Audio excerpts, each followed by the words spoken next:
Sadat era refers to the presidency of Anwar Sadat, the 11-year period of Egyptian history spanning from the death of President Gamal Abdel Nasser in 1970, through Sadat's assassination by fundamentalist army officers on 6 October 1981. Sadat's presidency saw many changes in Egypt's direction, reversing some of the economic and political principles of Nasserism by breaking with Soviet Union to make Egypt an ally of the United States, initiated the peace process with Israel, reinstituting the multi-party system, and abandoning socialism by launching the Infitah economic policy. The October War of 1973 launched against Israel began when the coalition launched a joint surprise attack on Israel on Yom Kippur, the holiest day in Judaism, which occurred that year during the Muslim holy month of Ramadan. Egyptian and Syrian forces crossed ceasefire lines to enter the Israeli-held Sinai Peninsula and Golan Heights respectively. After Israel lost the defensive war, Egypt and Israel came together for negotiations with Israel, culminating in the Egypt-Israel peace treaty in which Israel traded the Sinai to Egypt for peace.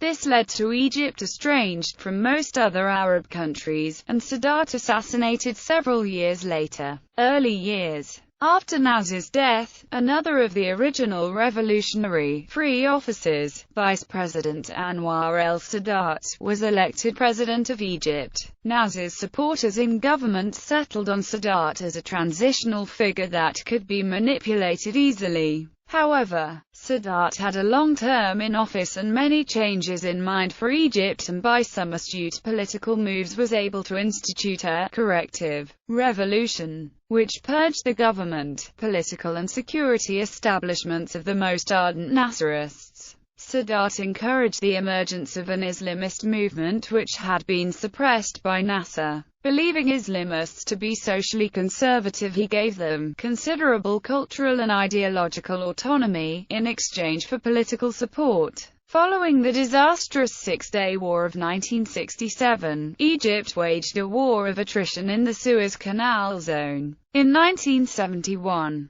3 years into this war, Sadat endorsed in a letter the peace proposals of UN negotiator Gunnar Jarring, which seemed to lead to a full peace with Israel on the basis of Israel's withdrawal to its pre-war borders. This peace initiative failed as neither Israel nor the United States of America accepted the terms as discussed then. To provide Israel with more incentive to negotiate with Egypt and return the Sinai to it, and also because the Soviets had refused Sadat's requests for more military support, Sadat expelled the Soviet military advisors from Egypt and proceeded to bolster his army for a renewed confrontation with Israel. October 1973 War. In 1971, Sadat concluded a treaty of friendship with the Soviet Union, but a year later ordered Soviet advisors to leave. Soviets were engaged in détente with the United States and discouraged Egypt from attacking Israel. Sadat favored another war with Israel in hopes of regaining the Sinai Peninsula and reviving a country demoralized from the 1967 war. He hoped that at least a limited victory over the Israelis would alter the status quo. In the months before the war, Sadat engaged in a diplomatic offensive and by the fall of 1973 had support for a war of more than 100 states, including most of the countries of the Arab League, Non-Aligned Movement, and Organization of African Unity. Syria agreed to join Egypt in attacking Israel. Egypt's armed forces achieved initial successes in the crossing and advanced 15 kilometers, reaching the depth of the range of safe coverage of its own air force. Having defeated the Israeli forces to this extent, Egyptian forces, rather than advancing under air cover, decided to immediately penetrate further into the Sinai Desert. In spite of huge losses, they kept advancing, creating the chance to open a gap between army forces. That gap was exploited by a tank division led by Ariel Sharon, and he and his tanks managed to penetrate onto Egyptian soil, reaching Suez City. In the meantime, the United States initiated a strategic airlift to provide replacement weapons and supplies to Israel, an appropriate $2.2 billion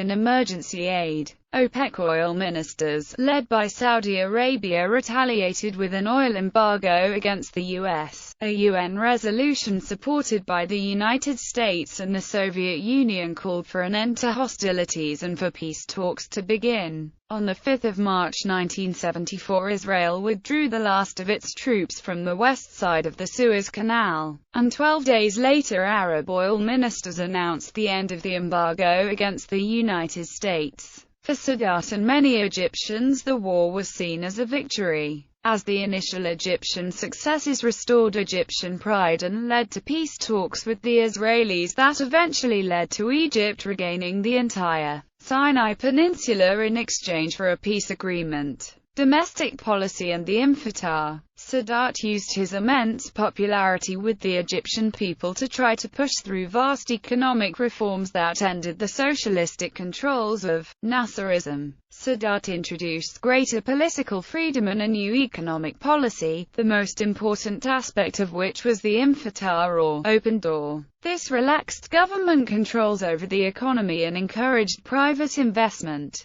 while the reforms created a wealthy and successful upper class and a small middle class. These reforms had little effect upon the average Egyptian, who began to grow dissatisfied with Sadat's rule. In 1977, Infatah policies led to massive spontaneous riots involving hundreds of thousands of Egyptians when the state announced that it was retiring subsidies on basic foodstuffs. Infatah has been criticized as bringing wild rents, land speculations, inflation, and corruption. During Sadat's presidency, Egyptians began to receive more of their income from abroad. Between 1974 and 1985, more than 3 million Egyptians, construction workers, laborers, mechanics, plumbers, electricians as well as young teachers and accountants, migrated to the Persian Gulf region. Remittances from these workers allowed families in Egypt to buy refrigerators, TV sets, video recorders, cars and flats. Liberalization also included the reinstitution of due process and the legal banning of torture. Sadat dismantled much of the existing political machine and brought to trial a number of former government officials accused of criminal excesses. During the Nasser era, Sadat tried to expand participation in the political process in the mid-1970s but later abandoned this effort.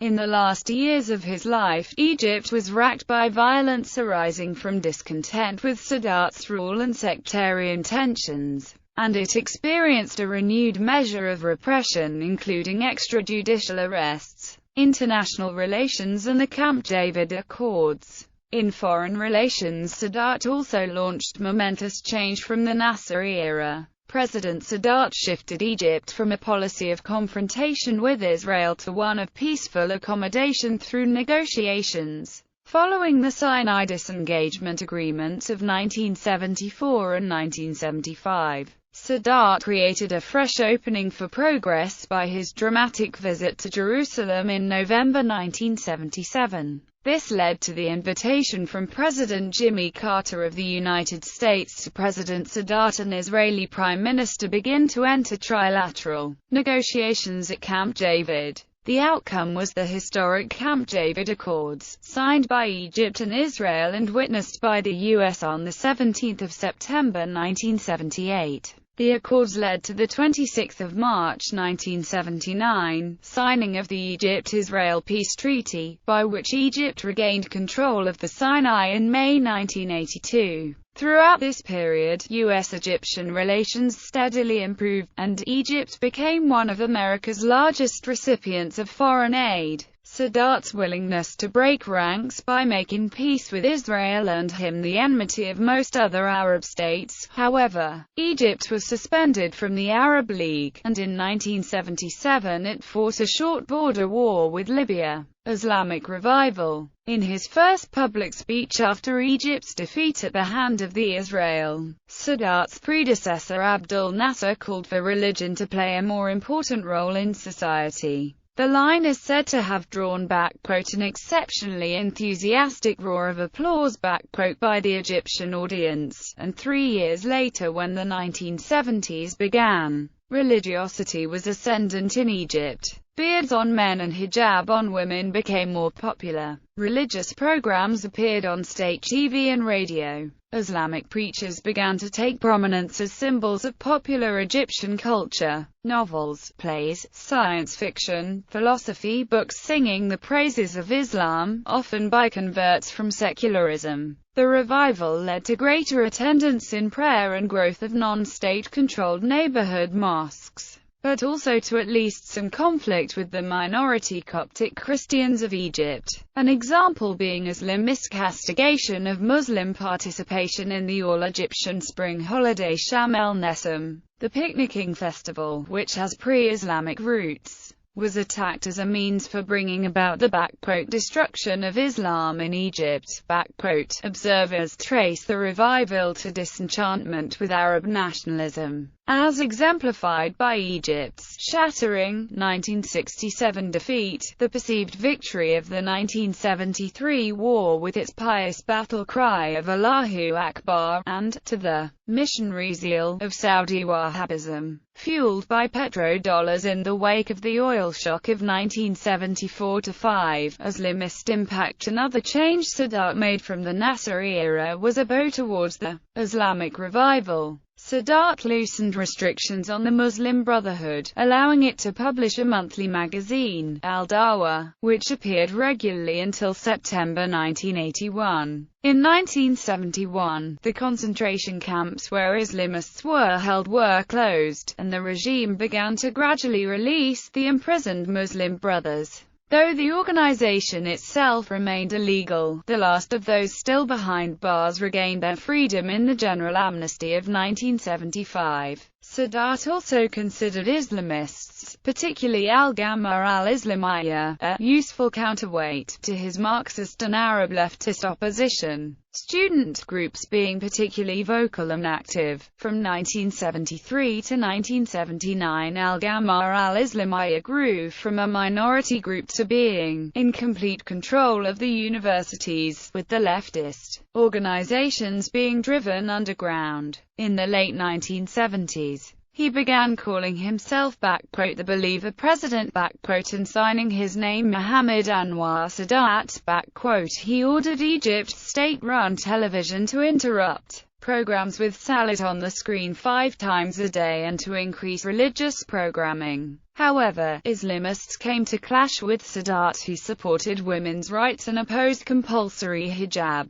Most particularly they opposed what they called his shameful peace with the Jews, aka the Camp David Accords with Israel. By the late 1970s the government turned against Islamism. In June 1981, after a brutal sectarian Muslim Copt fight in the Poor al-Zawariya al-Hamra district of Cairo, Al-Gamma al-Islamiyya was dissolved by the state, their infrastructure was destroyed and their leaders arrested, according to interviews and information gathered by journalist Lawrence Wright. The radical Islamist group Egyptian Islamic Jihad was recruiting military officers and accumulating weapons, waiting for the right moment to launch a complete overthrow of the existing order in Egypt, killing the main leaders of the country, capturing the crucial headquarters of regime institutions, spreading news of the Islamic coup, which they hoped would unleash a popular uprising against secular authority all over the country. In February 1981, Egyptian authorities were alerted to al-Jihad's plan by the arrest of an operative carrying crucial information. In September, Sadat ordered a highly unpopular roundup of more than 1,500 people, including many Jihad members. but also the Coptic Pope and other Coptic clergy, intellectuals and activists of all ideological stripes. All non-government press was banned as well. The roundup missed a jihad cell in the military led by Lieutenant Khalid Islambouli, who succeeded in assassinating Anwar Sadat that October. Sadat was succeeded by his vice president Hosni Mubarak.